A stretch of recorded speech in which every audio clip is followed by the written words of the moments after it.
Pemirsa, apakah mungkin mengekspor pasir laut tetapi juga tetap menjaga kelestarian lingkungan? Kita akan tanyakan langsung dengan manajer kampanye pesisir dan laut Walhi Nasional, Parit Ridwanudin. Mas Parit, selamat siang. Selamat siang, Mas. Ya, Mas Parit, setelah 20 tahun dilarang mengekspor pasir laut diperbolehkan kembali. Menurut Anda, apakah kebijakan ini mendukung pelestarian dan keberlanjutan lingkungan, Mas Parit? Ya, tentu dengan terbitnya PP 26 2023 ya, ini adalah gerak mundur ya. Kita mundur kembali ke belakang ya. Kita sudah betul dulu menghentikan tambang pasir dan ekspor ke luar negeri karena dengan adanya itu laut kita menjadi rusak, banyak pulau-pulau kecil yang rusak dan kena abrasi. Bahkan menurut laporan KKP ada 26 pulau yang tenggelam. Nah, jadi saya kira ini langkah yang sangat salah, yang sangat keliru. Dan kalau ini tidak dicabut, kita akan mempercepat kerusakan pesisir pulau kecil kita di Indonesia. Mas Parit, tapi Menko Marves ya, Luhut Binsar Panjaitan mengatakan pemerintah menjamin kegiatan ekspor ini tidak akan merusak lingkungan karena menggunakan teknologi GPS. Teknologi ini bisa melihat nih titik-titik dasar laut yang dangkal yang kemudian memiliki timbunan sedimentasi pasir. Tanggapan Anda?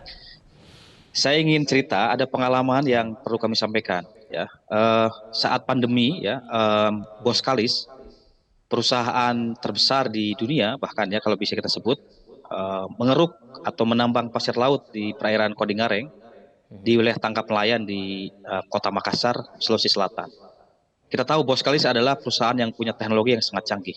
Apa yang terjadi? Di sana terjadi kerusakan yang sangat parah ya. Pulau Kodingareng mengalami abrasi, nelayan tidak bisa menangkap laut, arus laut menjadi sangat tinggi, banyak masyarakat terutama ibu-ibu yang ketakutan pulaunya semakin rusak. Bahkan banyak nelayan-nelayan yang pergi dari pulau itu karena sudah tidak bisa melaut ya. Dan banyak masyarakat yang kemudian dia harus mencari utang karena income-nya, pendapatan dari melautnya sudah tidak ada. Ini pengalaman saya kira yang sangat penting disampaikan. Karena apa? Karena Boskalis, perusahaan Belanda yang punya teknologi hebat pun sebetulnya tetap merusak ya, tetap menghancurkan ekosistem laut. Mas Parit, jadi kalau pemerintah mengatakan ekspor ini justru menguntungkan karena masih banyak titik dasar laut yang terlalu dangkal karena memiliki sedimentasi pasir sehingga perlu pendalaman alur dengan cara pengurukan pasir. Nah, ini kata-kata seperti ini menurut Anda salah ini? Sangat salah, Mas. Laut kita sekarang itu butuh pemulihan ya. Kalau pemerintah mengklaim banyak titik penting ditunjukkan ke masyarakat. Di mana titik itu ya? Kajiannya dari mana gitu. Dan saya kira itu sangat keliru ya. Karena yang terjadi sekarang ya, laut kita itu butuh pemulihan, butuh penyelamatan dari dampak krisis iklim. Dan saya kira kita sudah banyak sekali ya wilayah yang ditambang. Ya. Saya ambil contoh misalnya ada satu pulau kecil ya di Riau, Pulau Rupat, wilayah perairannya ditambang pasirnya, nelayannya kemudian menjadi hilang mata pencahariannya, lautnya rusak. Di tempat lain saya mau sebut misalnya ya di Lombok Timur, Nusa Tenggara Barat, nelayan-nelayan di Lombok Timur dia harus melaut lebih jauh ke perairan Sumba karena wilayah tangkapnya hancur oleh pertambangan pasir laut untuk reklamasi Teluk Benoa di Bali. Ya. Jadi ini pengalaman-pengalaman di lapangan yang menunjukkan bahwa dengan adanya tambang pasir laut yang terjadi adalah kerusakan, krisis yang berkepanjangan, bahkan lebih panjang dari yang bisa dibayangkan oleh pemerintah. Mas Parit, sebelum dilarang ya, sejak tahun 97 hingga 2002, data menunjukkan Indonesia setiap tahunnya mengimpor 53 juta ton pasir laut ke Singapura. Nah, menurut Anda jumlah ini sebanding tidak sih dengan keuntungan ekonomi yang diperoleh pada saat itu? Ya mungkin tadi pertanyaan mengekspor ya Mas, Singapura yang mengimpor ya.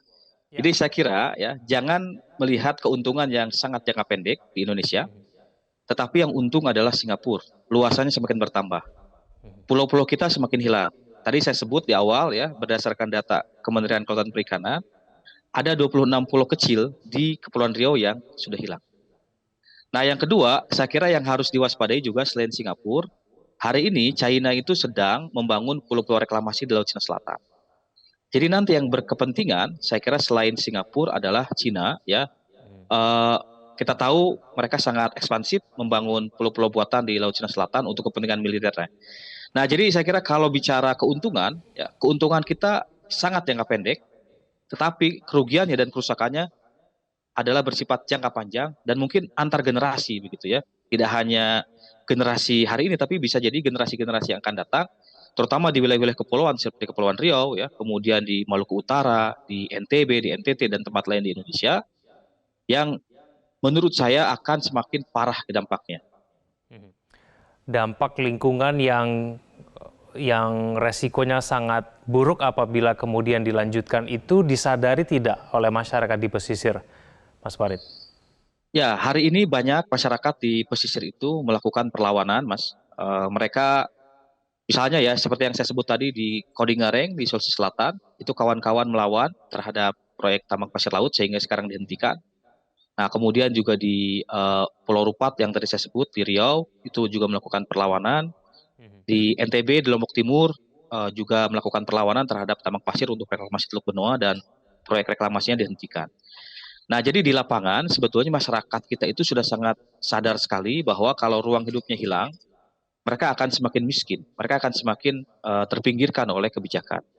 Nah, tapi persoalannya adalah kesadaran itu tidak ada di pemangku kebijakan. Begitu, Mas. Jadi apa yang harus dilakukan oleh pemerintah menurut Anda, Mas Farid? Tidak ada cara lain. Satu ya, PP ini harus dicabut, saya kira ya, dan tidak ada negosiasi terkait hal itu. Yang kedua, penting ada moratorium permanen terhadap tambang pasir di seluruh Indonesia, termasuk proyek-proyek reklamasi di seluruh Indonesia. Karena kalau masih ada proyek reklamasi itu pasti butuh tambang pasir. Kami di Wali hari ini sedang menyampaikan tuntutan pada Presiden Jokowi ya untuk melakukan 3 hal. Satu, mencabut PP 26 2003. Yang kedua, melakukan moratorium permanen tambang pasir besi di seluruh Indonesia dan moratorium permanen proyek reklamasi di seluruh Indonesia. Oke, baik. Kita tunggu nanti respon pemerintah seperti apa. Terima kasih Mas Farid telah bergabung sama kami di Metro Siang. Selamat siang.